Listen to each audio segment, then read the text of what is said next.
What's going on, everybody? We are live in our pre-show here, waiting to officially launch the show. If you're watching on demand, skip ahead 5 minutes. 5 minutes exactly should put you right at the start of the show. What's going on, Drac? How are you? See you there in the chat.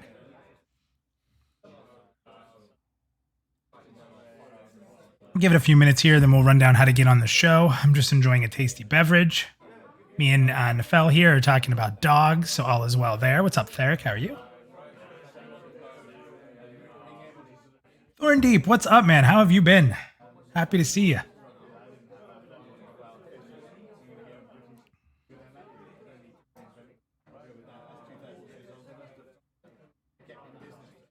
I'm on a Guinness kick. I was so healthy. Then Corona happened. A little bit before that, things happened. And I was drinking only Mick Ultra, which is not fantastic, so I didn't drink much. Now I'm back to drinking tons of Guinness. Wine. I cut cheese for like a year. Eating cheese again.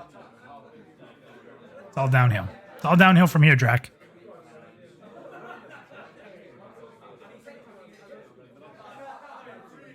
Gotta live, man. Gotta live. What's up, Bitcoin? Would someone please buy Bitcoin from this guy? He's here every week, just asking people, buy Bitcoin. Come on, guys. He needs you to help him. So for anybody who might have jumped in early, remember that you can always join the show live via our green room. The instructions are on the screen. You can hit !! Discord like this, and that will link the Discord for anybody who types it. So, yeah, Theric says, is that the unnamed fifth currency in Pantheon? Bitcoin, right? That's funny. But you guys can join the Discord, and then you jump into the green room voice channel. You can mute yourself in there. You can mute your headphones. We'll let you know when you're coming on. So you're welcome to jump in there, talk to us about our topic at hand tonight. But all you gotta do is jump in there. And if you don't want to come live on the air, you guys will be able to interact on the stream tonight with a poll, which you'll see once we go live as well. And of course, we'll always keep an eye on the chat and anything you guys share in there. So we have about 3 minutes until we go live with the official show. So if anyone out there needs to refill their drink, now would be the time. What's going on, Zoo? How are you? That's funny. We Smoke Bitcoin says we can only dream. Now, We Smoke, if they do make Bitcoins the other currency, I hope you're going to hook me up at this point. I've really always tried to get people to buy Bitcoin because that's what you're into. I'm usually very poor in these games. I'm constantly running dungeons. There's not a lot of money to be made in that.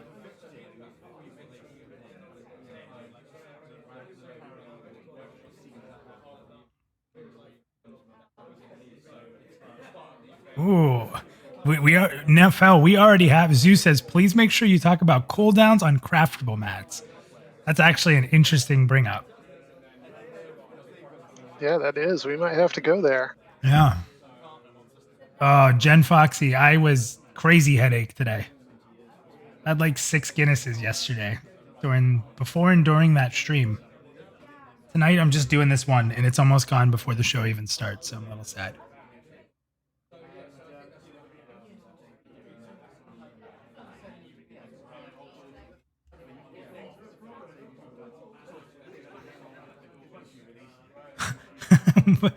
Yeah, Theric, did you do that yet? Lena Len says, did you make the list of all your currency possibilities? That's funny. Historical research of currency in the medieval times and MMORPGs. That could be a really interesting list. Yeah. Drax says he's still voting for it to be a Quaid. All right, guys, we have about 1 minute. Again, if you haven't ever seen this show before, you can join very easily to come on the show and talk live by jumping into the green room on our Discord. You can see the instructions on the right side of your screen right now. You can join our Discord just if you want to have people to talk to about MMORPGs, specifically Pantheon, or even play any of the different games we hop around to on stream as we play MMORPGs in order to get familiar with different mechanics and stuff like that. So it's a pretty fun community. We're 100% Pantheon focused, but we do some other stuff to keep the community going. So I have 9 o'clock. That means it's time to go. So let's go ahead and get this show started. I'm going to go ahead and roll our viewer warning. Oh, we're live? We're streaming right now? Cool. Awesome, man. Let me just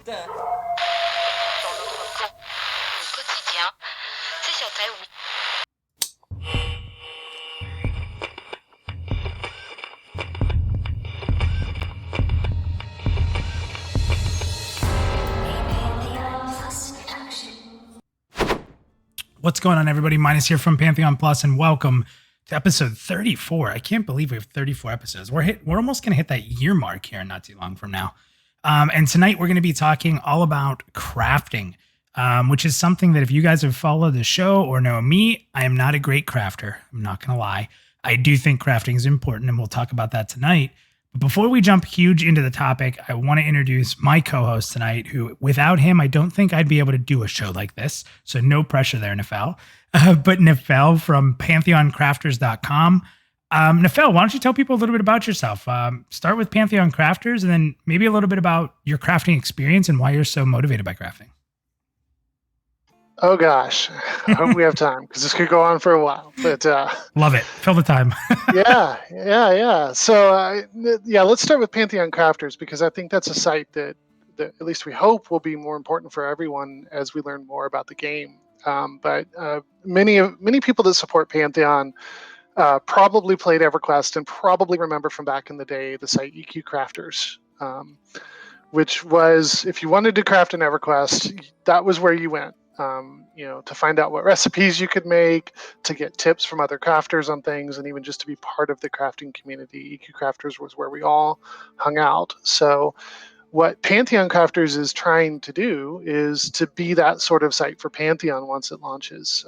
We want to be sort of a resource for everybody who's interested in crafting, whether they're casual about it or whether they're really into it, where they can, get information on how things work. They can find tips on where to get those hard to acquire materials for whatever they're making. They can talk to other crafters and get tips and tricks. We want it to all be there. It's a lot easier to say that right now than it is to do it since we have so little information about crafting in Pantheon, but that's what the site is for. I also can't take credit for the site. The original idea for the site was from one of Pantheon's supporters named Cromulent, who's probably asleep right now since he lives over in the UK. But Cromulent built the site, and about a year and a half ago, he asked for some help just kind of managing and running it, and that's when I came on board to help him out. Cromulent usually handles the tech back end of the site, and I handle the content part. Although, he definitely, when he has time, writes just as much as I do. He's a big crafting fan, obviously, if he's going to start a project like this, I imagine. Yeah. So that's Pantheon Crafters. As for myself, I've been playing MMOs since before we called them MMOs. I started on a text mod in 1995. Nice. Yeah, I've been doing this forever. My first crafting actually was in Ultima Online, which was really just me finding reasons to go get murdered by people in the mountains.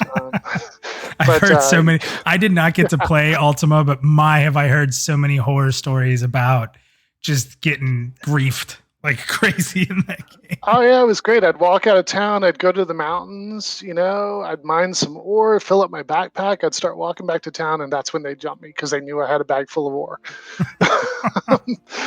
So yeah, anyway, I started EverQuest when EverQuest launched and waved goodbye to Ultima Online.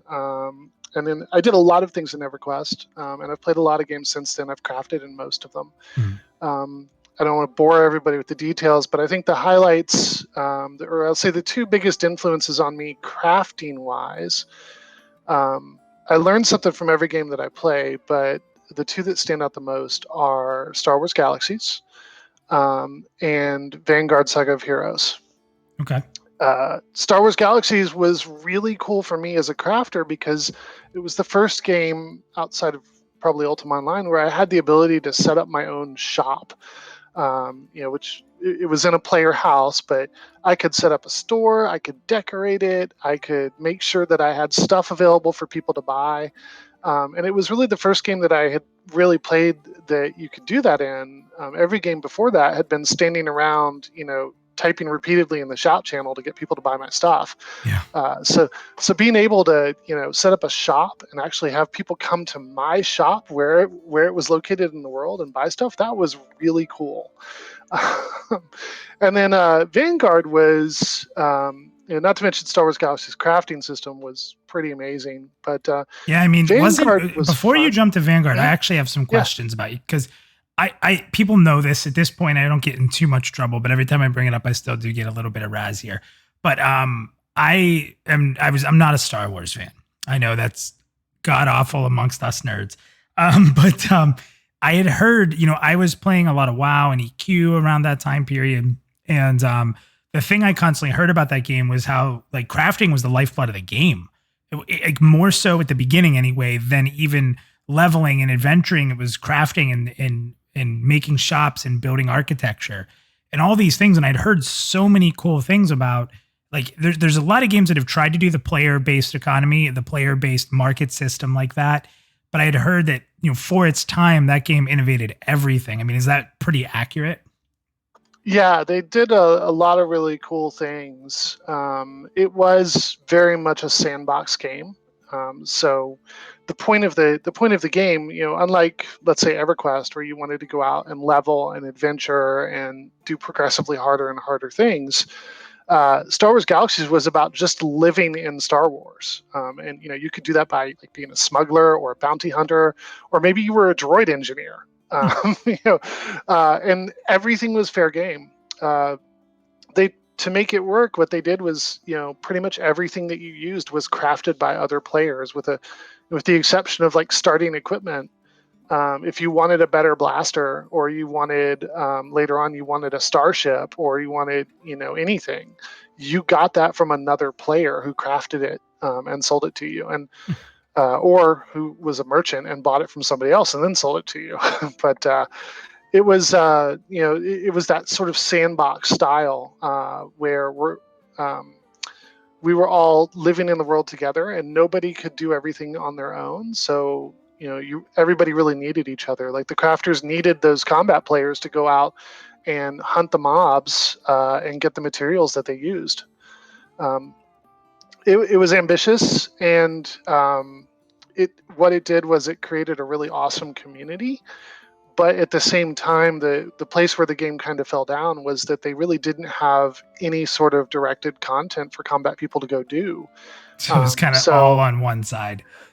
Yeah, so like you make this badass bounty hunter, right? And yeah, you can go hunt like NPC bounties, or you can do PvP, but there's no quests really.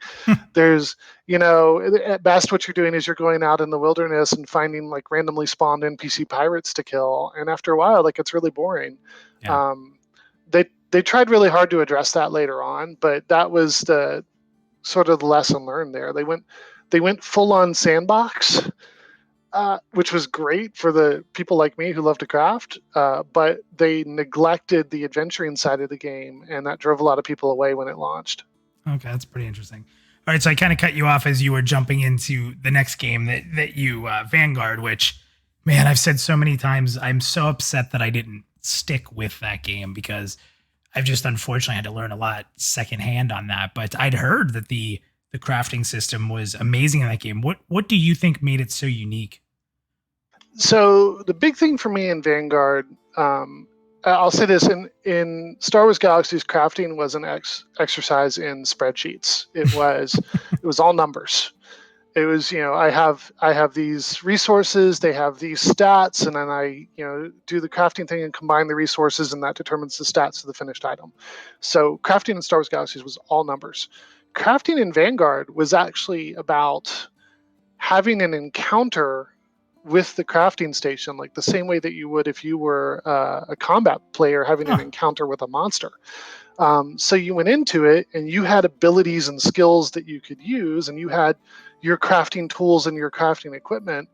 And your goal was to basically beat the encounter to craft the item. Now, other games have done that too. Vanguard's not the only one that's done it, but what made Vanguard kind of unique, that nobody else has really done very well to this day, is the customization you could do during the crafting process. Vanguard had these items called dusts. there were different versions of them. But what a dust did was it modified the thing you were using. So let's say I'm smelting a bar of iron. I might apply a dust to it, and what that dust does, if I successfully smelt the bar of iron, now my bar of iron has a strength bonus on it. And then I go make a sword out of that iron, and so I get a sword with a strength bonus. And then during that process of forging the sword, I can add another dust and add a proc to that sword. So it's got both a strength bonus and a proc on it now. And there were a lot of different combinations of things you could make. So the market then was pretty, I'd imagine like the markets were kind of cool because you could look for a sword you like, but then you could look through different customizations from the crafters, I'd assume. Oh yeah. I mean, so in concept, it was really awesome, right? Because instead of everybody's swords being exactly the same, you could get one that had a dex bonus and maybe a certain kind of proc, and somebody else could get one with a strength bonus or a constitution bonus. That's awesome. That like the challenge they ran into was that not everything was viable. Like, why are you going to buy a sword with an intelligence bonus? Well said. And some of the procs and effects that you could put on crafted items weren't as good as others, but at least from a conceptual point of view, the ability to customize an item during crafting, in a system where you're actually doing something other than crunching numbers to craft was really, really cool. It felt like you were crafting it. A lot of fun. Yeah, as weird as that sounds, right? It. Now, did the game have, because I've seen this in other games, did the game have, your signature on it? Like if you made it, when someone highlighted the item, did it have like crafted by so-and-so? Was there a signature put on the pieces? Do you know? Yes. Yes. We actually call that a maker's mark. There you go. Or at least most people do. Yeah. And and what I've found over the years is that you really actually have to have that because there will always be more people crafting than there are people buying. Yeah. I mean, let's just face it, crafting is kind of fun. People like to do it, even if it's casually. And so, you have 50 want to buy swords, well, you've got 100 people making them. Yeah. So the other thing about that is people don't like to buy from people they don't know. So let's say I make you a really nice sword. You want to be able to go back to me later on, to get the next sword that you need and not buy from some random person that you've never met. Especially so someone being able like to put me. our name on stuff is important. Yeah, especially somebody like me, because like I said, that's why I love guilds, because I always buddy with the crafters. Like, if you need something from dungeons, let me know. I'll be in there. So that's pretty awesome. Yeah, that sounds like that's a great system for sure. So what we're going to do next is let's go through, we're going to do this really quick, but I have 4 images I'm going to put up. These are screenshots from the FAQ and then a small screenshot from one of the newsletters that talked about gathering. And that's a pretty good newsletter. If you guys haven't seen that, if you go to the newsletter page, just hit, Control F and type gathering and it'll come up. You can read the whole newsletter, but we have a piece from that. And if I'll just feel free to comment on any of this stuff as you want, as I kind of read through it. I want to make sure that everyone's up to date on sort of what we know. And I'm going to tell you guys, and Nefel and myself were talking about this at the beginning of the stream. We're not 100% sure how up to date all this stuff is. So this is a very theory crafting discussion tonight. We want to know what you guys want in a crafting system. We want to know what would make you craft more. And we're going to get into some different conversations. So definitely light that chat up with some of the stuff you want as we touch different key points, and jump into the green room if you want to come on, probably in about 20 minutes or so, we'll probably start getting to the green room if you want to jump in there, and Drax in there. So give him some company. So the first thing before I throw these up there now, I'm going to go ahead and put a poll up on the screen. You guys are going to see it come up. It's on the right side. If you look next to each thing you can vote for, the question is, what's your favorite profession? These are the professions that we understand right now are going to be in Pantheon. You're going to have to guess at what some of them are going to do. We're going to talk about that. But at the same time, you can see those there, and in the parentheses right beside it is how you vote. So if you type that in the chat right now, if you type !vote Alchemist, that'll come up. That'll give you your vote. Everyone can vote in it, just being in the chat. So feel free to do that through the stream here, and we'll see what kind of different crafters you guys like to be. And I just put all the gatherers into one category. So if you're someone who would rather just be a gatherer, you can go ahead and do that. And just that would kind of be everything all in one. So, and thank you for the sub there, Kat. So that's going to be going on the side there. That'll be going on for the remainder of the stream. You guys can do that. So let's go ahead and throw up what we know so far. Again, this is the FAQs. I'm going to read through it pretty quickly, but feel free to ask any questions you guys have. And again, Nefel, if you want to jump in on anything here, whether you like it, you don't like it, or you've heard something's changed, whatever you want to do, just bring it up. So the first question is, what are the plans for crafting in Pantheon? So their answer is, crafting is an important part of Pantheon. A big emphasis is going to be on cooperation between adventurers and crafters. I love that line. You don't always see that in MMORPGs. If it's really going to take the adventurers partnering with crafters, I like that. There exists a symbiotic relationship, not competition, they say. So, yeah, let me jump in here because this is actually really, really important. One of the things that we see in the community is lots of people have experienced crafting in other games. And it's typically like, well, that game had crafting, but it didn't matter to anyone. Or the other part of it is that, you get some games where, I felt like I had to be a crafter to get anything done.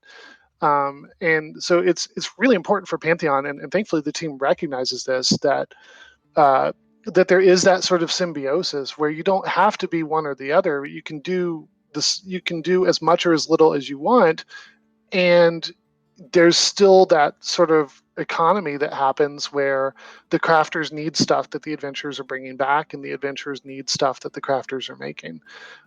That's harder for them to actually implement than it is to say, but the fact that they're saying it up front is really important.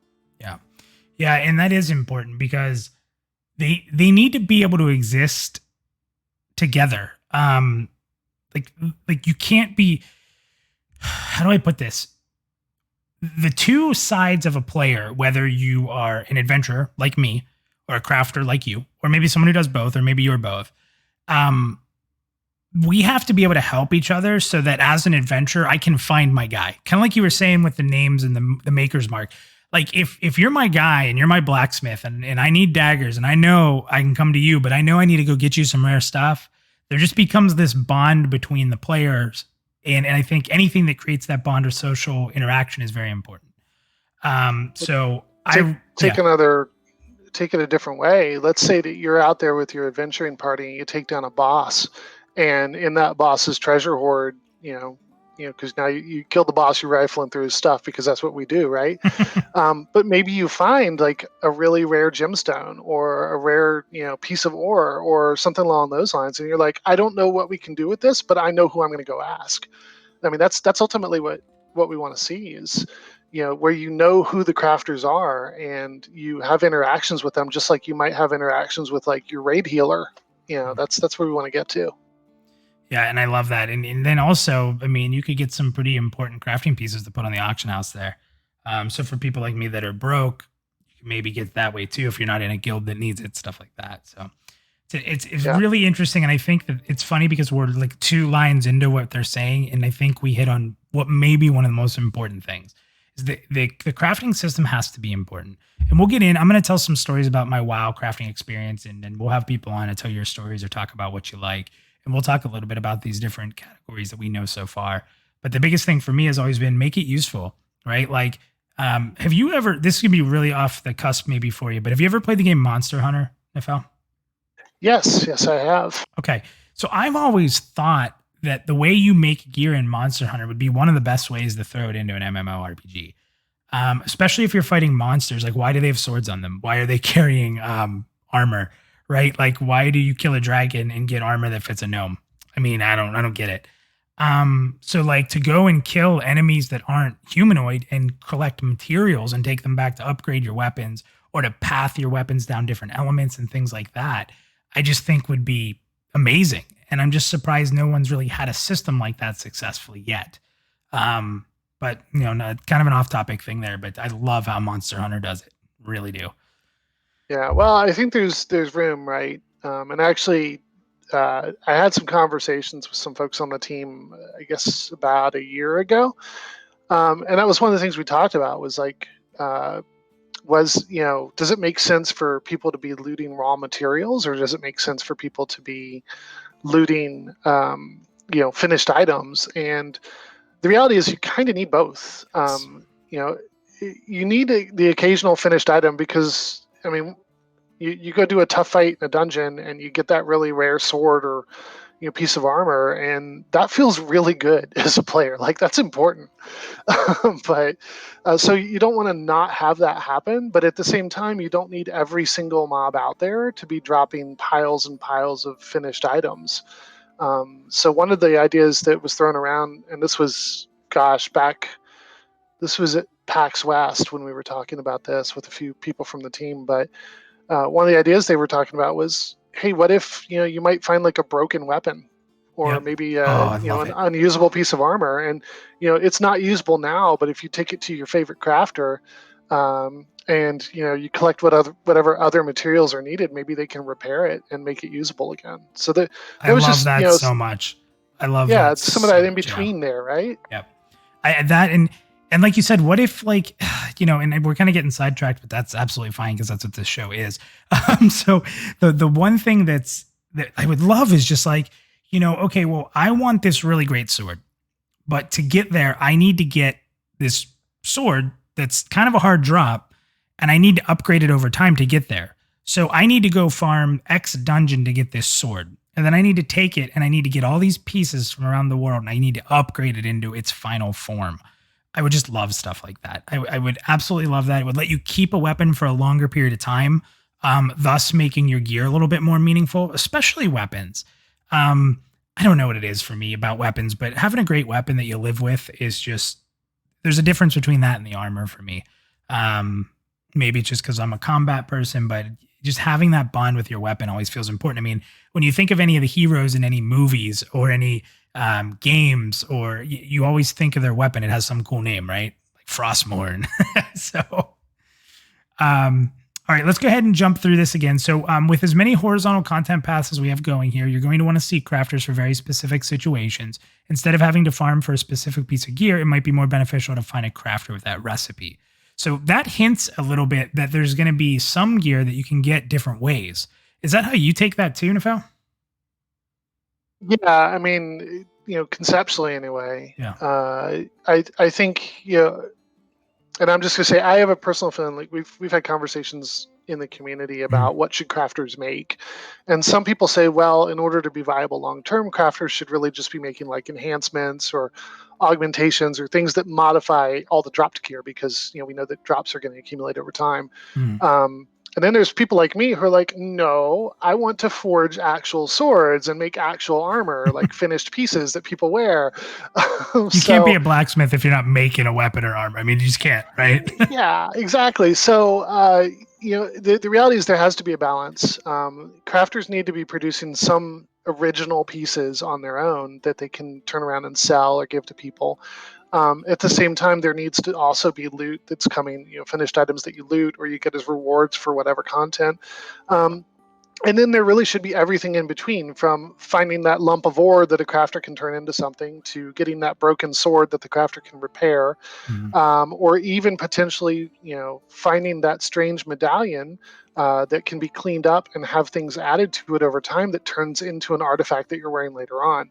Love it. All of that stuff needs to sort of exist side by side so that you have a range of options at any given time. Yep, 100% agree. The next piece here, some items will drop when you kill a mob, while others are harvestable and others are crafted. Other than a few class-specific rewards, such as epic quest items, many items will be craftable. Crafting also goes hand in hand with dropped items by allowing players to customize their gear, so a little bit of what you were talking about there.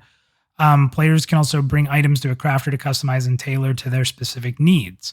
Since a customized item is meant specifically for your character, the item will likely be bound untradeable, but this allows the crafter to squeeze out some additional power from a dropped item. Interesting there. I guess once you get to a point of like upgrading, they don't want to put that stuff on the market. It kind of makes sense. Yeah, well, so that's always a challenge, is there's two things I want to say here. The first is, a while back, we actually had a crafting Dev Roundtable. This was almost a year ago, maybe even a little more than a year ago. And in that roundtable, we talked about the idea of maybe you complete a quest and you get. Anybody hear Nafel drop out there? Might have lost you, Nafel. All right, so once you get that, it might have been your mic. So once you get it back, I'm going to go ahead and continue reading this, and hopefully we get you back here in a second. Could just be Discord. It's being crazy. It might be Discord. Oh. Can you hear me? Gotcha back. Yeah. Discord Okay. Discord opened up all their servers for everybody to do video. Don't get me wrong, awesome, right? I love that they did it, but since they did it, I've noticed there's been some connection issues to say the least. So Gotcha. So I'm not sure what the last thing that came through was. You were talking about but- the round table and talking about, and then you kind of started to fade once you got into the round table there. Gotcha. Okay, so one of the things that we talked about in that roundtable was you might pick up an item via a quest or whatever. You might pick up Eridan's Flaming Sword. And maybe you really like Eridan's Flaming Sword, but it's a level 30 sword and you're level 45 now and you really kind of need something more potent. One of the options you might have through some mechanism is maybe a crafter can upgrade that item for you. And so I think that's what they're talking about when they talk about customization. Yeah. Is the idea that maybe you have an old sword or an old piece of armor and that crafter can upgrade it, but once they do, it is very much bound to you now. And that leads me into the second thing I wanted to say, which is about secondary markets. So I think we all know that the Visionary Realms team has said they really don't want to make a lot of stuff bind on equip. Yeah. Because they want people to be able to hand stuff down. The challenge for crafters is that over time, more and more items build up in the economy. And once you get to a point where it's cheaper to go buy that used sword than it is to buy the new one. Yep.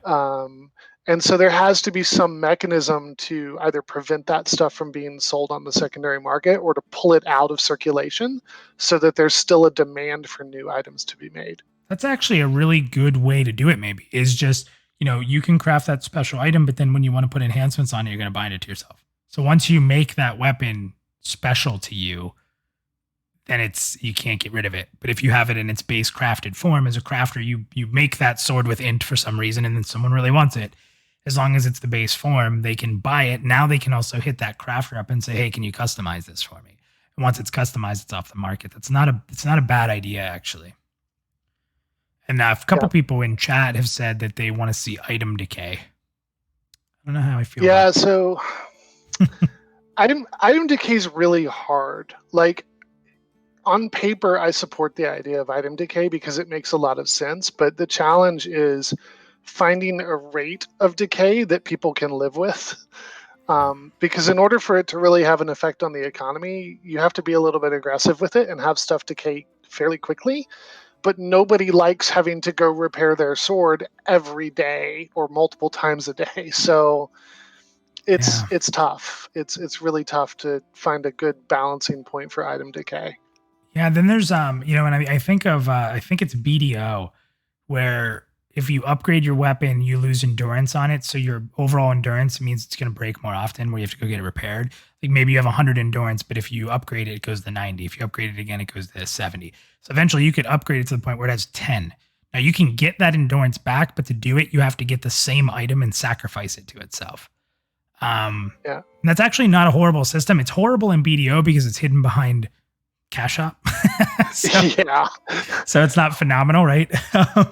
But I tell you the truth, we talked about Star Wars Galaxies earlier. Star Wars Galaxies had item decay, and one of the things that you could do is you could actually craft an item for durability.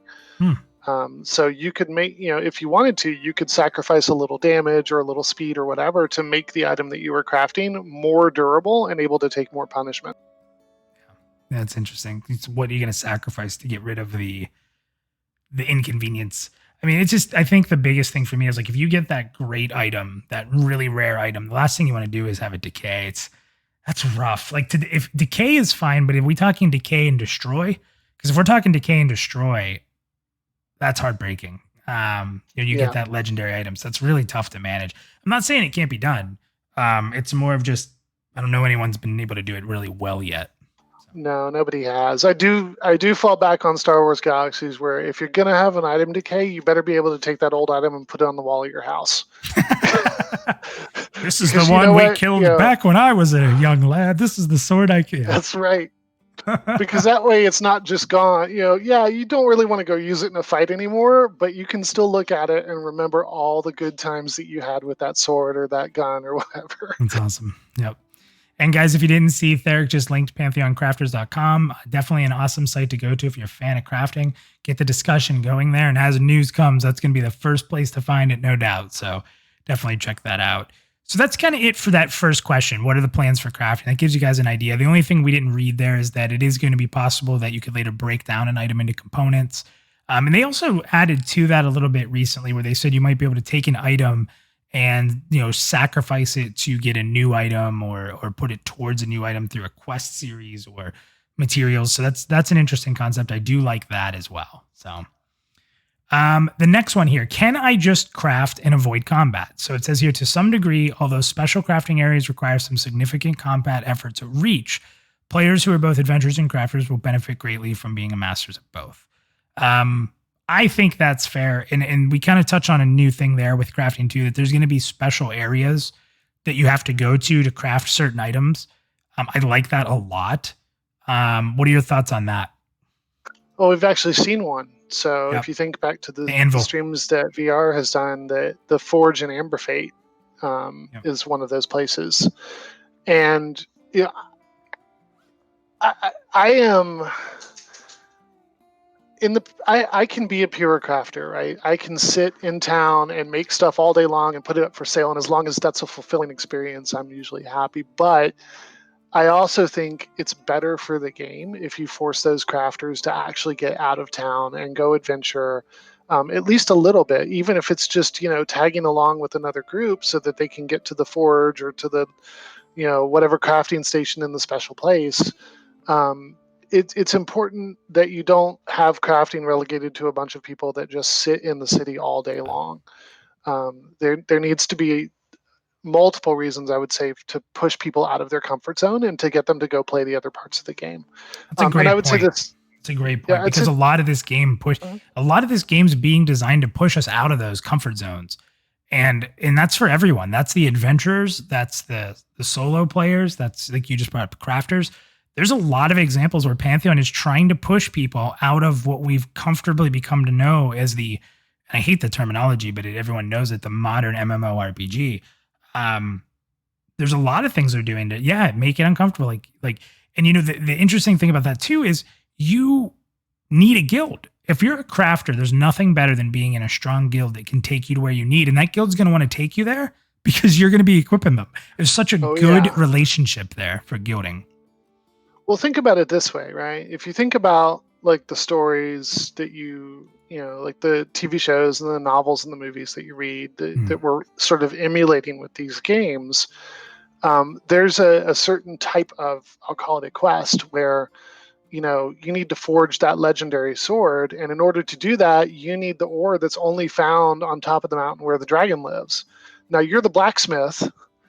You can't fight that dragon on your own. But if you happen to know some people who could go with you, you could maybe get past that dragon, get the ore, forge the legendary sword, and then go save the princess. Allowing or forcing crafters to leave the city and go out to do things like that only adds to immersion in the long run, I would say. Yeah, completely agree. So the next questions here are 6.2. What type of special crafting areas are there? So a little bit more into what we were just talking about. Some items in Pantheon will require certain climates to create. Very interesting as well. But that kind of ties into where it's at, I think. Maybe. Unless you have to wait surf for some kind of event, which would be really interesting.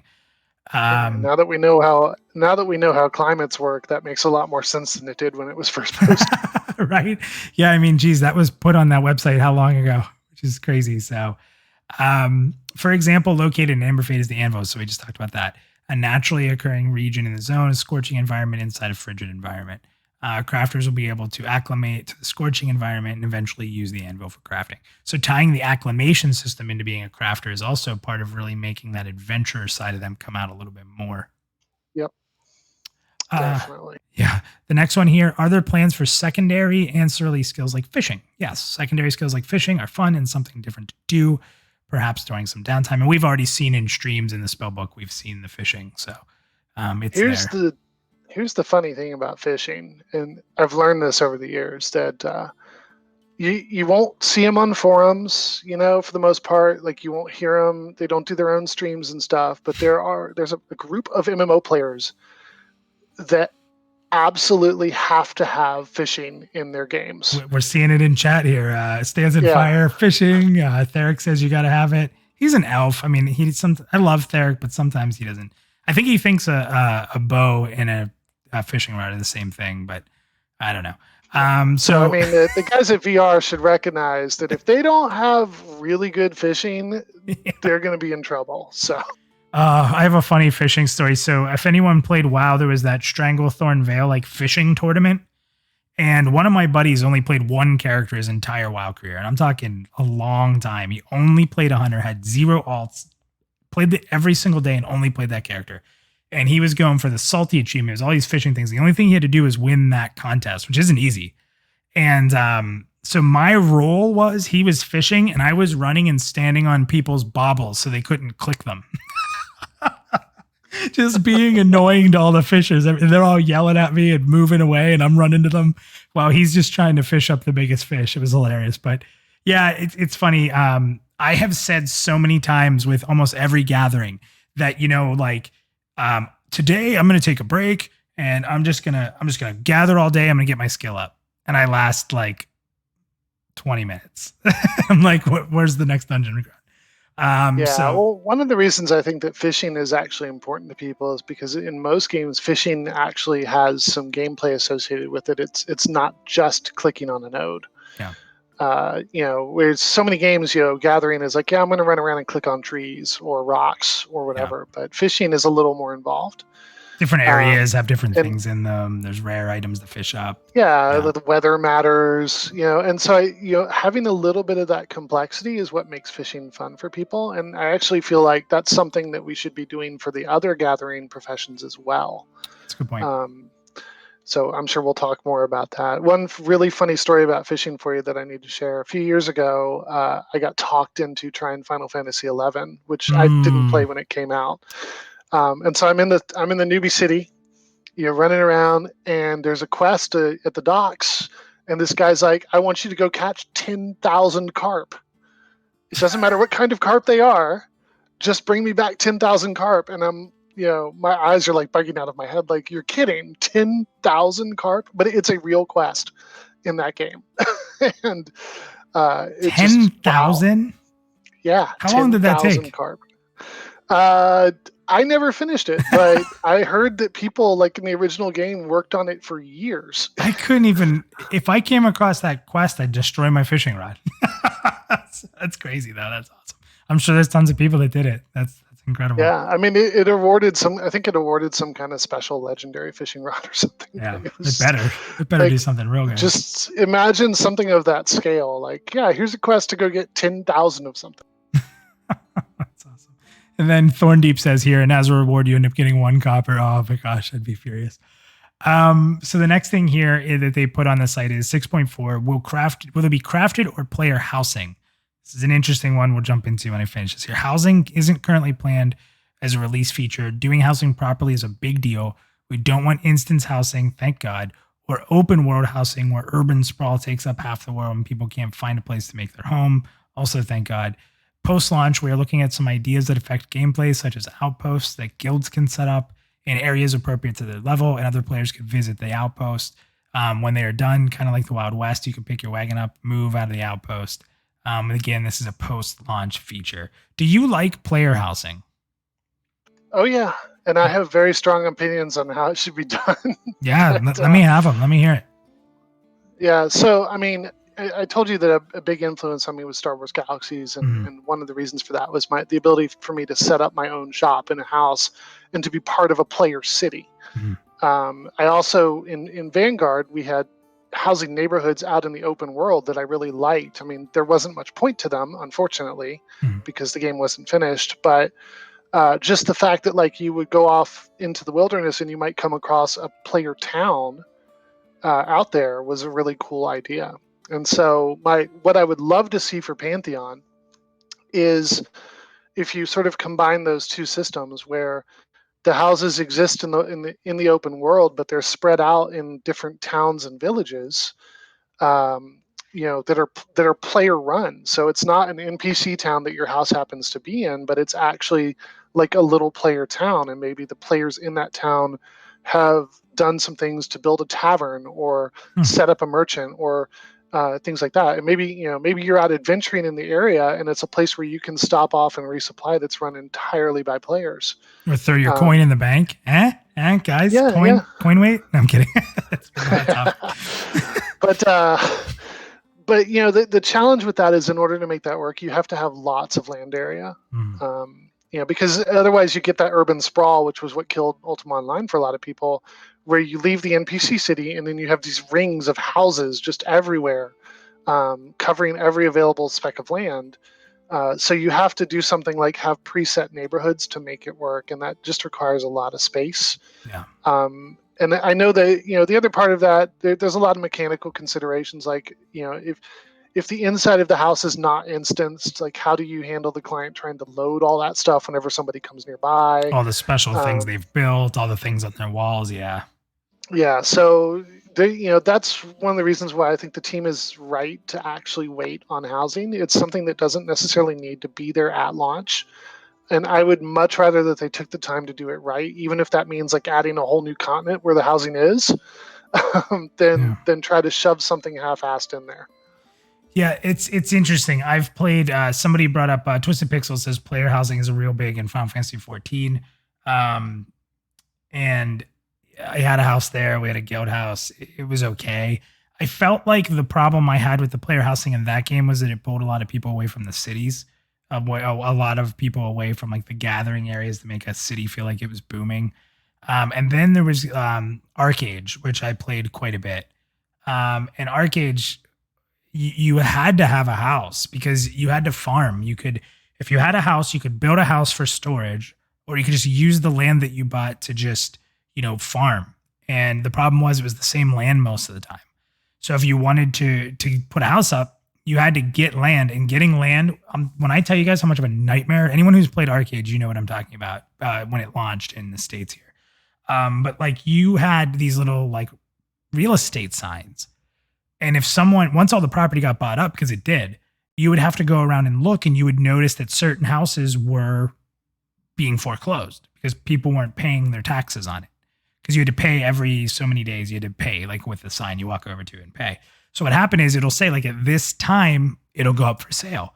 So let's say it's like 3 a.m, this one house you wanted in this area goes up for sale. Well, 2 a.m, 50 people show up, maybe more. They stand around this sign, and it becomes a clicking game where you have to actually, like, the fastest person who can click gets the house. And to buy a house, I literally had to put a piece of tape on my screen where the pop-up box came up so that my mouse could be there. And it was so frustrating. And I got a few pieces of land, but like the meta game of what that became was horrible. And then the big guilds just started taking everything. So I have not had a great experience with housing. Maybe if I played Star Wars, because I've heard that that's good, not just from you, but from others, maybe I'd have a different opinion. So to me, that's one where I haven't played a game where it felt great, so I don't know how to feel about that. Yeah, no, I'm with you there. That land rush thing sucks. Did you ever play Arcade? Yeah, very briefly when it launched in the US. Yeah, very briefly. But the same thing happens in Final Fantasy 14 actually. Where they open up a new housing neighborhood, and it's like just players swarming to try to get the houses, and people stacked up 10, 20 deep on those signs because there's just not enough to go around. And which is funny because other games that use instanced housing like Final Fantasy does has solved that problem years ago. Yeah. But the thing that I don't like about the instanced neighborhood approach, which is what Final Fantasy does and what Lord of the Rings Online does and a few others, is that you still get multiple copies of the same neighborhood. And so you lose something when it's like, hey, I need to go to neighborhood 33 of this particular version of the housing neighborhood. Like, really, guys? Yeah. What's your house? I'm block 33, Yeah. Yeah. On the other hand, like you talked about people being pulled out of the cities, EQ2 was infamous for that, because in EQ2, when they added guild halls, you could put crafting stations and everything, and bankers and everything else you would ever need in your guild hall. So nobody ever went to the cities anymore. They just teleported to their guild hall. So yeah, I mean, there's some kind of balance between making housing useful to players, but not letting it kill the social aspect of the game. Yeah. And like, it all comes back to it needs to be done right, and it's probably a good thing that VR is waiting so that they have time to do it right. Yeah, and Mark's also said, do we really need housing at release? No, we don't. I think both Nefel and myself feel the same way there. And even in that 6.4, they even say that as well from VR. So I think we're all there. And Hoye was a big EQ2 player. He said Guildhall's absolutely killed EQ2. And we saw some of that in Legion with in World of Warcraft Legion with the class halls. People spent tons of times in the class halls. They didn't spend as much time in the cities once that happened. So that was another pretty interesting thing that happened with that. So the fact that they shouldn't be instants is probably my hardest stand on it. Don't pull people away, like, and don't put banks in them. Don't like make people go to the bank, make people go to the auction house. We have to go to those areas. So. Yeah, it's really more about the services that you attach to housing than whether they're instanced or not. That's a good point. Instancing is really about land usage. And do I have enough land available in the game to where I can put houses out there in the world, or do they need to be instanced behind some door somewhere? You probably instance the inside of houses anyway so that people can decorate the way they see fit and you're not worried about client performance. Yeah.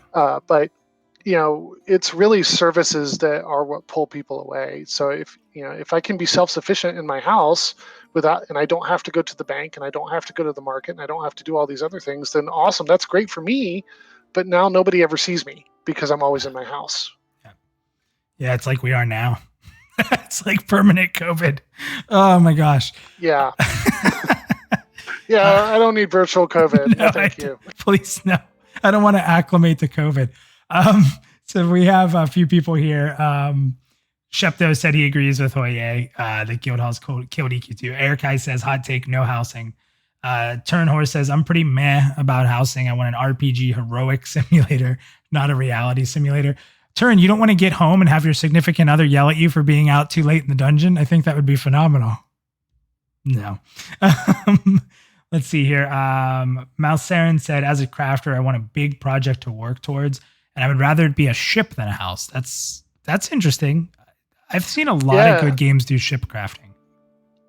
Vanguard was one of the first to do it, and that's where I had my experience with it.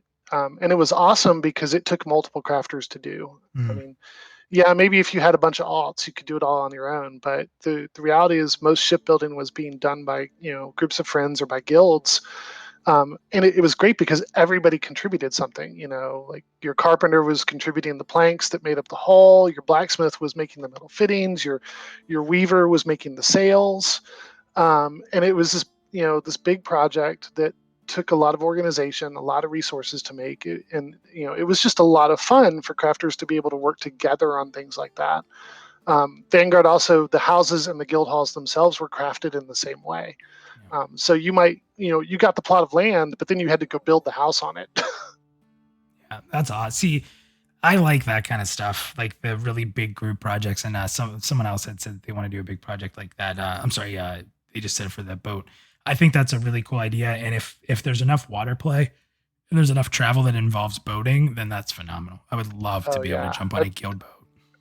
Be all over shipbuilding projects. Right. One of the things, an aside here, but one of the things that my guild in most games is a community guild, meaning we put on server events and those kinds of things. Oh, awesome. And in Vanguard, what we used to do is we would take a few months and we would build like 5 or 10 ships, basically however many we could get done. And then we would throw a big server event with a bunch of races and contests where people would win those ships. And then at the end of it, we would have a boat race, like around the continent or down the river or whatever. But it was fun. We would draw hundreds of players to these things. But that's what we did is we made ships, we gave them away, and then we raced in them.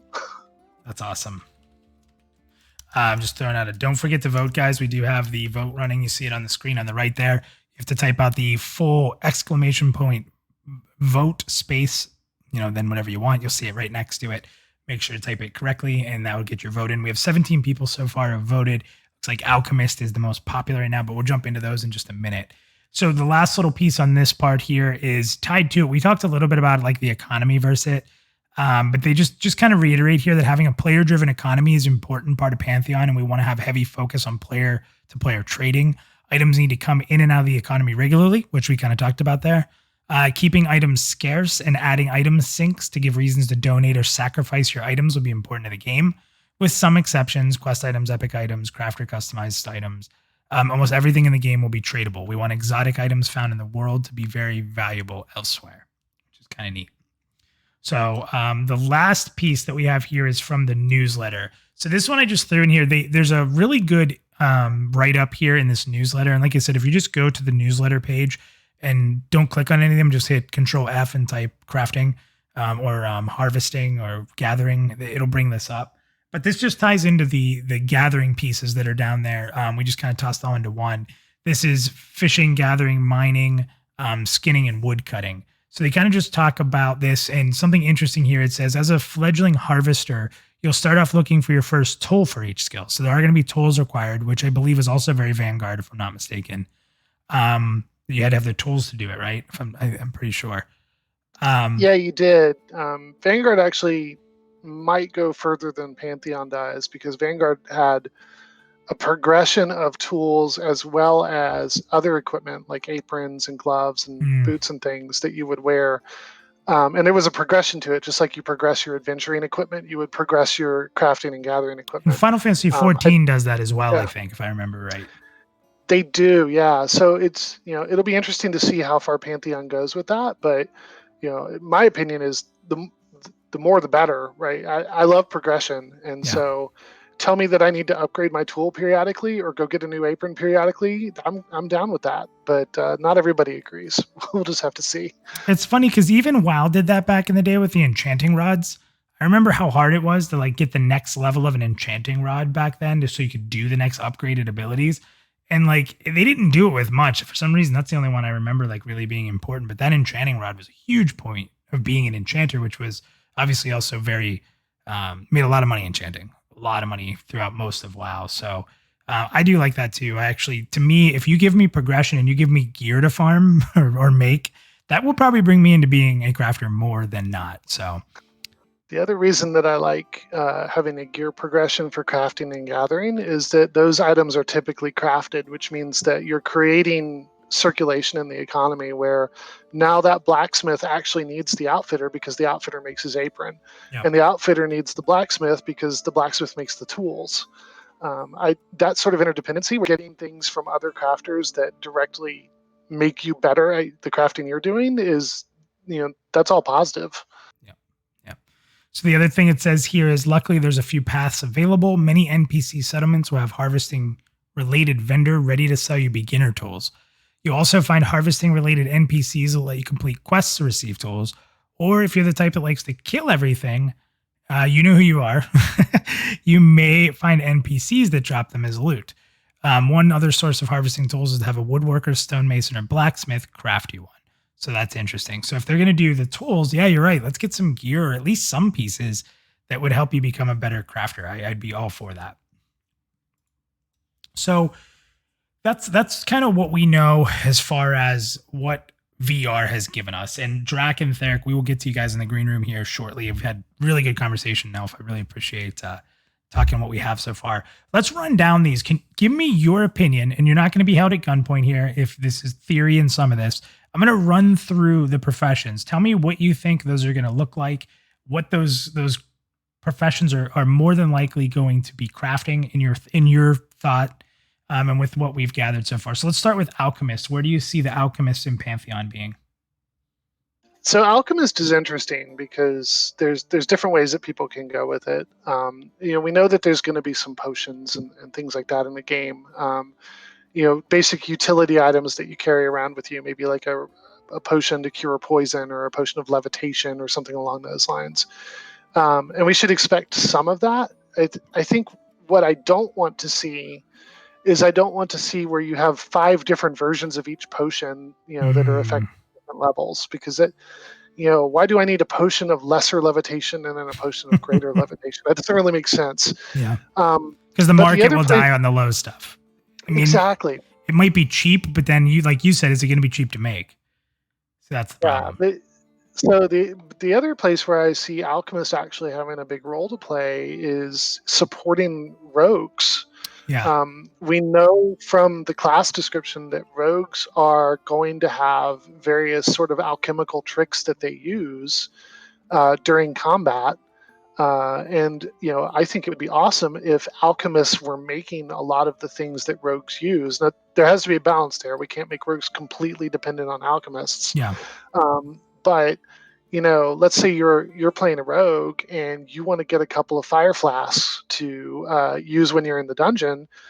I feel like it's appropriate that you would go to your local alchemist to get those. Yep. And somebody Drac just brought up a great point. He said, make sure potions don't replace classes that buff. What are your thoughts on that? I very much agree. It's okay for there to be a little bit of crossover, like something like, say, water breathing. Mhm. If you remember back in EverQuest, for anybody who played it, like you didn't always have a shaman or a druid around to cast Enduring Breath on you. Yeah. So being able to go get the potion that did it was helpful, because then even if you didn't have that shaman or that druid, you still had the potion available. And same for other sorts of utility effects. Like, it's okay for some of them to cross over, but for the vast majority of them, if a class can do it, we probably don't want a crafted item to be able to do it, or at least not to the same level of effectiveness, because otherwise what it does is it makes people too independent. They don't need those other classes anymore. Yeah, I agree. Yeah, the rogue piece, obviously, with someone who wants to play a rogue is very interesting. And I wish I can remember this, but I remember asking if the alchemaic rogue skills were actually going to be tied into alchemy. And I thought the answer, at least then, was no, these are different. And if it is different, let's name it different. Like, let's just call rogues poisoncraft then. Like, why?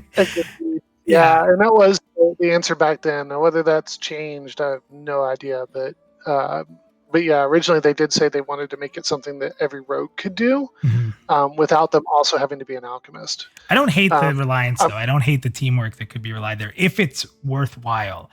If you're going to make rogues based on an alchemy skill, and in poisons is going to be a big part of rogue, which I love, make it in depth. Make there be different things you can do. Put a versatility in the poisons that a rogue can equip, and then I'm fine if it's a little harder to get it. But if it's a couple weird things and I need to, find a crafter to do it, then that's not going to work for me. Well, here's the other thing. So, and I'm gonna sort of sidetrack us for a minute here. Yeah. One of the things that we talked about in that Dev Roundtable was the idea of, instead of picking a profession when you start, maybe there's some sort of skill tree or some sort of system where you grow into the kind of crafting that you want to do. And that was just, at that time, that was just an idea that Sathos was tossing around with us. It wasn't anything that was planned. But if you think about it in those terms, let's say you have a profession like alchemy that just doesn't have as many things that it can make. You can actually put that higher up in the skill tree, so that somebody's doing, maybe somebody starts off as a provisioner and then they grow into being an alchemist later. And that way it doesn't feel like alchemy is missing half of its stuff, right? Instead, it's a specialization. So that's another option that we can think about for some of these professions, is like, if they feel a little bit thin, maybe they end up being specializations of other more basic professions. Yeah, it's not a bad idea, actually. And it, like you said, it would allow you to have that lower end side that makes sense, building towards, ultimately your end career as a crafter. It's actually pretty smart. Blacksmith's a pretty easy one. Are we in agreement? Weapons, armor. Yeah. Weapons, metal armor. I do think it's important that because blacksmith is just going to make so many things. I think it's important that it uses components that are sourced from other crafting professions to do what it does. Yeah. So you're going to need those leather straps from, the outfitters. You're going to need potentially wood from the carpenters, the woodworkers. Or shields and stuff. Yep. Yeah.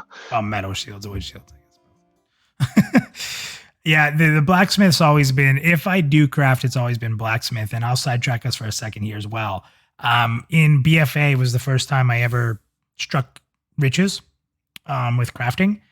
I don't know how it happened. I was pretty hardcore into the launch of BFA, and I played a warrior, and I had broken through the first level of crafting. Like, there's like the first mat, then you get to another mat. Well, the first mat was so expensive, the market was cornered, and I broke through it before the rush. And what I also did was, as I was gaining money from it, I bought all the next tier that I could, like by the thousands. And it was super cheap because nobody was there because it was so expensive to get the first tier. And I ended up making millions of gold. It actually helped me propel to being the #1 geared warrior on the server and like pretty high in the US through the first like heroic raid tier. And it was all because I just was in the right place at the right time as a blacksmith. So that blacksmith will always hold a little bit of value to me there because like I had that experience by accident. And that was the most hardcore I ever got into it because I was making weapons that I could buy the mats for or bought the mats for nothing and turning a 10 times profit on them.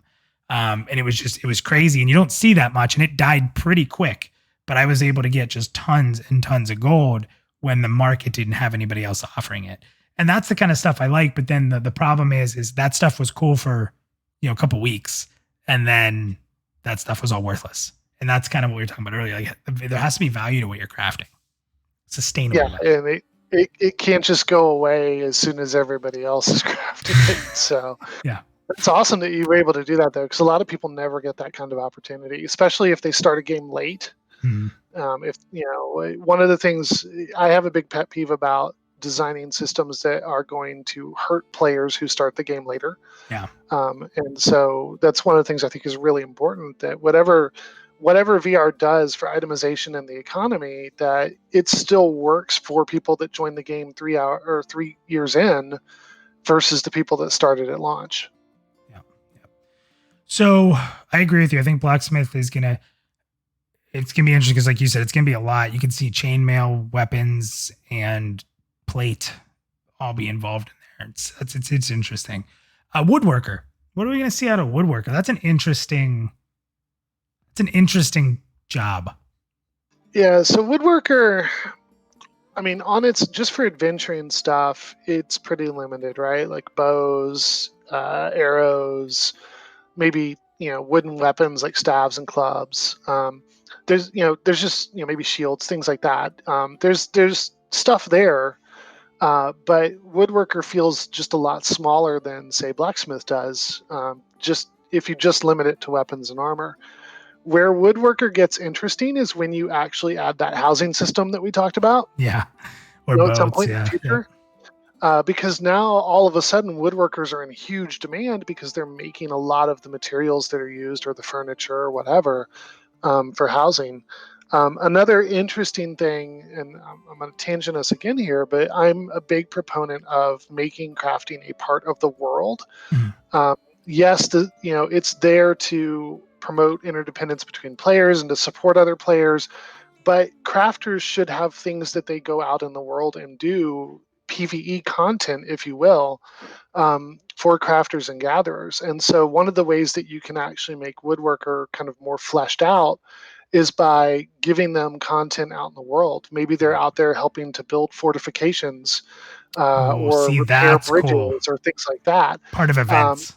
Yep. Yeah, part of different events that leverage, and you want this for every kind of crafter, but that can be one way that we make Woodworker a little more fulfilling, even if it doesn't have as many things that it can make. Yeah, and I guess you're looking at bows, arrows, like you sort of Woodworker could also be like a Fletcher, I guess. Yeah, fishing poles, anything that you're staffs, doing with wood. Wands. Yeah. Yep. I mean, there could be some decent stuff, but yeah, I think it definitely opens up big in the later game if there is that housing or boat building or anything like that. Outfitter, we see that like a tailor. Yeah, Outfitter is actually the original plan, which I'm sure is not what they're going to do now. But the original plan was that Outfitter would split into, each of these professions that you see here would split into specializations. Okay. And Outfitter was the base profession for tailor and leatherworker, or I think they called it weaver and leatherworker. Okay. And that's going back like 4 years, so I'm sure that it has changed. But so if you think about it, anything that might involve using a needle and thread or a loom or something along those lines, that's like what an outfitter does, whether that's leather, whether it's cloth. Yeah, Drac just said bags. Bags. Bags, yes. Crafting bags, carrying adventure bags. I mean, if there was a class that was just called bag maker, I'd probably do it. If I'm going to be honest, there's never a time you don't need bags. But yeah, that's a good point. Leatherworking is new. That is a really good way to get rich fast. I just jumped back into Rift since, when that game just came out, I played it for like a year, maybe. And I just jumped back in. It was still expensive to get bags. Jeez. That's awesome.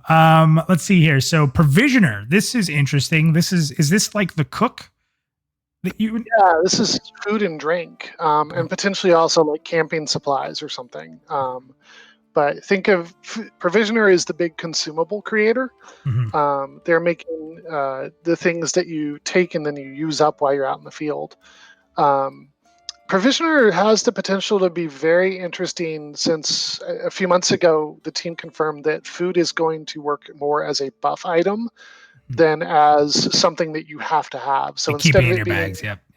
Right, instead of it being EQ where you're carrying around a stack of food and you're slowly using it up, and then you starve if you don't have it, now food is going to have stat buffs associated with it. And it's more of an optional kind of thing. And that from a gameplay perspective, that makes a lot of sense to me, right? It's using the space more effectively.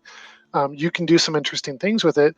The challenge now is, how do you ensure that it's useful enough that people actually craft it without making it so overpowering that everybody feels like they have to have a provisioner? Yeah. So that's the challenge. Yeah. Yep. I have no idea on this next one. Stonemason.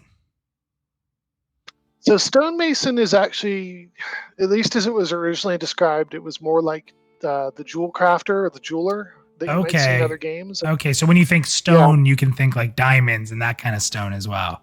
Yeah, like gemstones, jewelry, that sort of thing. I think this is where that specialization thing was kind of wonky, but the idea was also that stonemasons would make some other kinds of things. Like again, if and when housing gets added, stonemason becomes extremely important. Stonemason is also something that could be extremely important for crafting related content out in the world. So, but at least as it was described, it would be things like foci and jewelry and stuff like that. Well, it looks like it got some votes right as soon as you said that. So people were waiting to see which one of these makes jewelry. So no, it's funny. I didn't even think of that. When I think stone, I'm thinking concrete, but gemstones are stones, I guess. So that's actually pretty interesting. So yeah, that's awesome. Just got to cut those gems, right? Yep. Yeah, that's an interesting way to put it. And the final one here, Scribe. Is this your enchanter? Yeah, Scribe was never actually really described very well. It's a funny way to say that. Good pun. Good pun. Yeah. But you could do a couple different things with Scribe. So if you think just in terms of fantasy tropes, like what if you were to scribe a spell to a scroll that could then become a consumable item, right? Yeah. But we also know that acclamation is going to involve glyphs, and that some glyphs are going to be crafted. So Scribe might very well be the profession that crafts the glyphs. Yeah. Yep. Yeah. Especially if they're going to break, like they said, that's actually pretty cool. That could be fun. And then any sort of enchanting type thing where maybe you're enhancing some other item with inscribed runes. So there's a lot of different things they could do with Scribe. But if they're still going to have it, I mean, everything that we're seeing with the ability system is new. Originally, there were the thought was that there were going to be like rare versions of abilities that dropped out in the world, and that maybe you had to collect some of those and bring them back to somebody to turn into something that you could use, and maybe Scribe would do that. But now with the mastery system, I don't know if that's still relevant anymore. I think it is. I still think that they're standing by that, like 30 to 40% of your spell book will have to be found out in the wild, and maybe component wise. So yeah, we'll have to see what happens there. But Scribe could end up actually being very important, because maybe if I'll just make up an example, but let's say you're an adventurer, you're out in the world, and you collect a bunch of lore fragments, which are items in your inventory. You take them to a scribe, and he's able to research those and turn them into an ability scroll, which then unlocks the ability in your codex. So that's something that potentially could be done with Scribe too. We just don't know enough really to say for sure. That's one that's definitely, that and the Stonemason both feel, well, the Stonemason, I think you cleared up a little bit for me, but the Scribe definitely feels like it's pretty open to what they're going to be able to do there. And someone else just said, it was Malisaran said, what if they could make maps?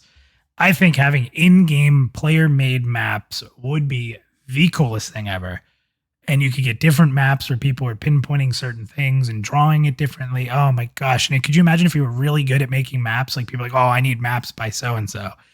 I just think that would be awesome for a game to do that. Everybody who ever used EQ Atlas knows exactly how that works. Yeah.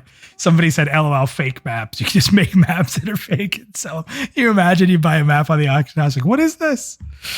Yeah, I like maps, but what I would really love to see is treasure maps. Give me a map that if I follow it and my perception is high enough, I find something interesting or potentially scary at the end. Yeah, that's pretty good. So before we're going to go to you, Drac, and then to you, Theric, here in just a moment. The last question I have for you is anything missing? When you think of the professions in the world, what you would like, is anything missing there? Someone said cartographer when we were just talking about that, but is anything missing that you'd like to see?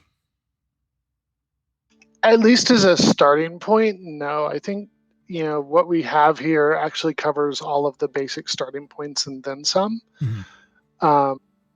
I like to think of crafting professions in terms of what, like the activity that they do. So obviously blacksmith is all about shaping metal, and outfitter is all about like sewing and stitching and weaving.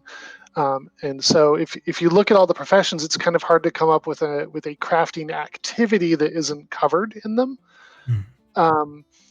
That being said, I could definitely see some of these actually breaking up into sub-professions or specializations, or like, blacksmith, you could go armor or weapons.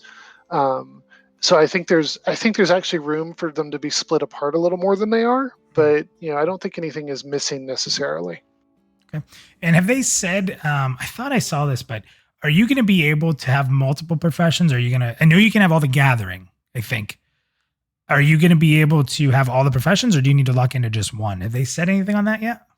They've gone back and forth on it. They started off by saying that you were going to lock into one profession, and then you were going to choose a specialization within that profession. And that was like 4 years ago. Mm-hmm. And then along the way, like during the Dev Roundtable, they said, well, they were looking at maybe you could do two instead of one, or maybe they were going to do a skill tree approach where you could kind of customize what you did. I think what they don't want to do is they don't want to let everybody do everything on the same character, because that kills interdependence over time. But at the same time, they realize that just locking people into a single profession can be really restrictive. So they're looking for what the best balance is there to make that work. Yeah, it's interesting. All right, so let's go ahead and jump into the green room. We have Drac and Theric in there. And guys, you still have time to jump in the green room if you want to come on and talk about crafting, tell some stories, talk about what you like. And there's also time to still vote if you haven't voted. Right beside the different categories, you'll see in parentheses, you'll see ! vote and then the name. You can type that in the chat and that'll put your vote on, and we'll read that at the end and see what people want to do here. Seems pretty split up. So I'm going to bring Drac in first. So Drac, if you're ready, here we go. What's going on, Drac? How are you? I'm doing fantastic. I'm going to turn you up a little bit. You are a little quiet, but I got you. What's up, man? How you been? I've been pretty good. Just hanging in there, living that pandemic life. Yeah, I hear you there. So you jumped in here quick. Are you a crafting guy? You enjoy the crafting game, or what's your past like for crafting? I'm typically not a crafter. I have a few fun stories about crafting, but I'm not like the guy that jumps in and does crafting all the time. Okay, so what do you want to do crafting? That's the thing with me. Like, I'd like to do crafting if the system was strong enough. I've just never found a system that got me super into it. So is that where you're at, or you just kind of like to have it with somebody else doing it so you can go adventure? I think my favorite crafting of all time is crafting that goes along with adventuring or questing, where you mix it in with some type of quest you're doing. So my best story for crafting is in EverQuest, the Coldane Shawl quest. Mm. That was from Vale, and you had to max like I don't even remember. It was like 8 or 9 trade skills to get that stupid thing, and then you it had was to a have lot. 3 or 4 groups to like take down this to the raid boss or whatever. It was a complicated, like almost semi epic item quest, but it was a lot of fun to do. It really was like the crafting epic when it was introduced. Like, and it was a really nice item when you got it done too. So everybody tried to do it, but yeah, I mean, I'm actually with you there, Drac. I feel like there should be stuff like that. That people who are both crafters and adventurers get to do. Maybe not just one thing, but like spread around the world. There should be sort of story quest lines or epic quest lines for people who like to craft. An end game for crafters. If the world's going to be intertwined, and I know people hate the word end game, but if the world's going to be intertwined, where it's going to be adventurers and crafters working on things together. Well, if adventurers have these epic quests and dungeons to go into and these epic fights, like where's the crafters epic side, like where the adventurers are helping you get there instead of you helping the adventurers through their side. And I think that things like that, I remember the item. I didn't remember what it took to get it. So I'm happy you said that. But yeah, things like that are huge. So Jack, what do you think? What do you think of the current layout? Like, do you want to have more than one profession? I mean, I know you said you're not super into it, but do you think it's better to lock it down? Do you like the fact that they're going towards, needing each other's professions to, progress, where it's kind of bringing the community together a little bit more? Like, what are your thoughts on that? I really like locking it down. I know that even if you lock it down, there's going to be people that have 8 different characters with all 8 different professions. Those people are out there because they love trade skilling. But even still, I just like the idea, especially if you mix it with adventuring, right? Because then that makes it even harder for those people. But like, I just like the idea of you specializing in one trade skill and then needing other people. I think that just promotes community, promotes working with people, also promotes, like you said, guilds, because then the easiest way for those people to work together is to hop in a guild. Yep. Awesome, Jack. Thank you, buddy. Thanks for hanging out in there for so long. We got into a lot of talking on this, but I love it. Nafel's been like educating me like crazy here, and I hope everyone else is getting into it because it's been awesome. But thank you for waiting. I appreciate it, man. I wanted to throw one thing in there about housing. Yeah. WildStar was my absolute favorite housing. It was just a lot of fun. There was little interactive games. You could completely craft it however you wanted. And I would just visit random people's houses. And I'm not like a huge housing person, but that game just did it the best. But you were able to go visit other people's houses. See, that's really cool to me. WildStar's housing was like, it could have been its own game. It really could have. It was definitely different, and I don't know that you could redo that in Pantheon and make it work, but it was awesome. It's funny. There's so many people recently who've been talking about how great WildStar is, and I think there's a rumor of an emulation server being built, and it's like that game is getting this cult Second Life following, even though the initial run didn't go great. It's funny to see so many people bringing that up. I did not get to see that, so I may have to actually go watch a video on it. You should. The thing that made WildStar awesome for me was the fact that every single bit of it actually challenged me as a player. There was no such, there were bosses, but there wasn't really trash. Like, you actually had to work to get through stuff. And even the dungeons were not a cakewalk. Like, there was no such thing as easy content in that game. And that's what I love the most about it. That's exciting to hear. I actually wish I would have played that more. That and Vanguard are the two. Vanguard more than anything, but those are the two that I wish I would have played a lot more, hearing things like that. And you're not the first person who's told me how hard WildStar was, so that's pretty interesting. Well, Jack, thanks, buddy, and I'll check a video out on that because that's actually interesting. I've heard a lot of really good things, but I never heard about their housing system, so I'll have to check that out. Cool. Thanks, guys. See ya. Take it easy, Jack. See you, Jack. All right, Theric, we are bringing you in next, sir. So here comes Theric. What's going on, man? How are you? Hey, I'm good. How are you doing? I'm doing good, man. I'm doing good. So what are your thoughts on crafting? We haven't really talked about crafting between each other very much.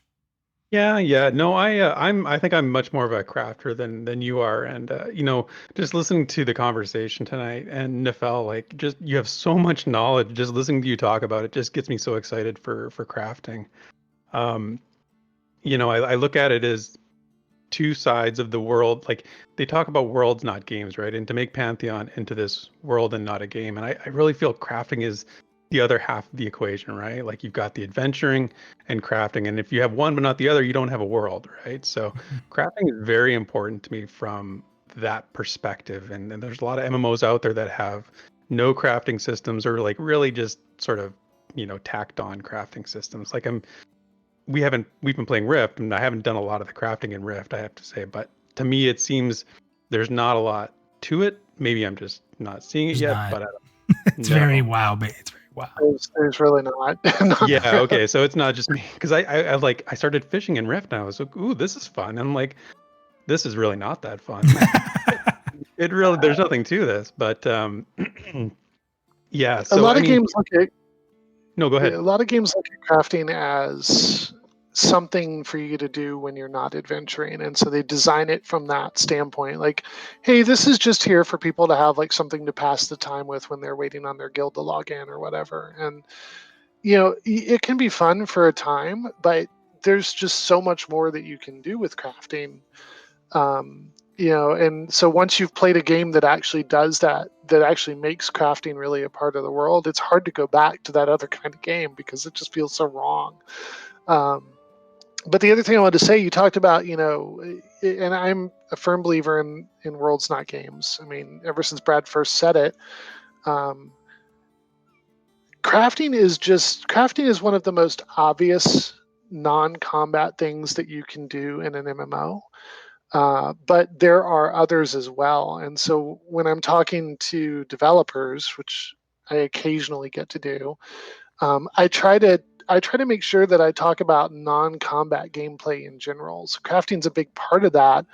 But like, if I use the example of Vanguard had a diplomacy system that was non-combat gameplay. That's one I was wondering if you're going to bring that up when I said, is anything missing? Because I have heard endless stories about how great that system was. It was fun. It was not fully realized, but nothing in Vanguard really was. That's what I was going to say. but yeah, so like, I think crafting is like the tip of the iceberg, right? If you get crafting right, well, okay, let's talk about diplomacy or trade or all these other things that we can do to make the world feel more and more real. Even though there's a bunch of adventuring still going on in it, there's more outside of that as well. And I think that's, what I would love to see from Pantheon and the MMOs that follow it is really saying, hey, how do we take a really good combat game, but also have a really good non-combat game with lots of different gameplay that people can take part in, to make that world feel like a world. That's exactly my point. I couldn't have said it better than that, and that's exactly what I'm going for. And so for me, it's like, if I was the lone woodworker in the poll here for a long time. Nobody else was a woodworker, so nobody wants to make arrows, Eric. Nobody wants rangers around. Come on. Yeah, that's kind of a good thing actually for me. I had the market cornered on woodworker arrows for a while here, and then I think somebody else jumped in, but. Some of the votes for Outfitter. I mean, no one's going to corner the bag. I'm surprised. In a recent poll on the Pantheon MMO Facebook group, there's a pretty big Facebook group with over 1,000 people. They just did a, one of your standard, what class are you going to play polls? And Wizard was like dead last, like distantly dead last. And that really caught me by surprise. But Enchanter was really high. So you think the Enchanters would at least pull that Outfitter up? I don't know. Yeah, I don't know. It's funny how if you associate one profession with one class, right? Like, definitely woodworker and rangers have some connections there. But I will tell you this: if I choose to play a wizard in Pantheon, I really hope that I am not stuck wearing a robe. Like, give me like a nice, jacket and some pants. I don't want to walk around in a dress all day. I remember being a monk walking around in a dress. Hey, in Rift last night, I bought a wedding suit, my wedding outfit. That was what I ran around as my my caster in Rift last night. Nobody noticed, but you know, I did it anyway. Just change the color of it. Nobody knew it was a wedding. Yeah, that's right. That's right. So no, I just wanted to say that I think that it's really essential. It's an essential piece of Pantheon, and I hope it gets the attention it deserves. And Nefel, you're just listening to you has got me so like excited for it. So. And Drac just said, so you know, in chat, arrows lead to rangers, which leads to elves. Don't be a woodworker. Oh, good. Bring it on, baby. Bring it on. Oh, man. So good. Thank you very much, buddy. I appreciate it. No problem. Anytime, dude. Awesome. All right. Well, Nefel, that's everybody from the green room. We went on quite a bit, and I got to be honest with you, I absolutely loved the discussion. That's why I continued with us chatting through and bringing up what some of the chat was saying there. And Theric just nailed it on the head. You got me really excited about a topic I feel it's very necessary. You'll never hear me say that there shouldn't be crafting. I'm with you guys 110%. There needs to be crafting because there's people that want it. PvP on the other hand, I'll debate forever. But but for crafting, it ties to the adventure games so well. And you guys both brought up the whole world's not games. It is a huge part of the world. And I got to be honest, like just the information you provide tonight, I think a lot of the chat was excited to talk about it and get some of your insight. And you've done so much research on this topic. And we understand that a lot of it is theory right now. But VR, if you're watching, if any of you guys are out there, give us some crafting. You guys are doing once a month.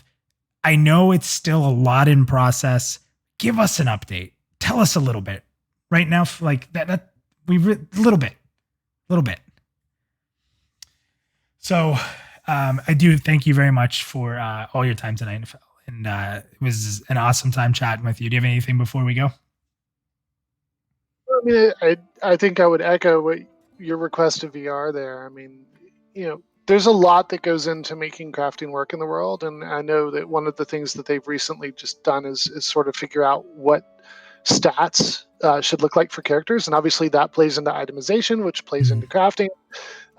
So understandable that, it's taken a while for some information to get out, but it would really be awesome to hear them start talking about crafting a little bit more, even if it's just starting to give us little tidbits here and there about, hey, here's what blacksmiths will be able to do, or here's what scribes will be able to do, or here's how progression as a crafter is going to work. Hopefully we'll get some of that really soon. And in the meantime, we'll just, we'll keep waiting patiently. Yeah.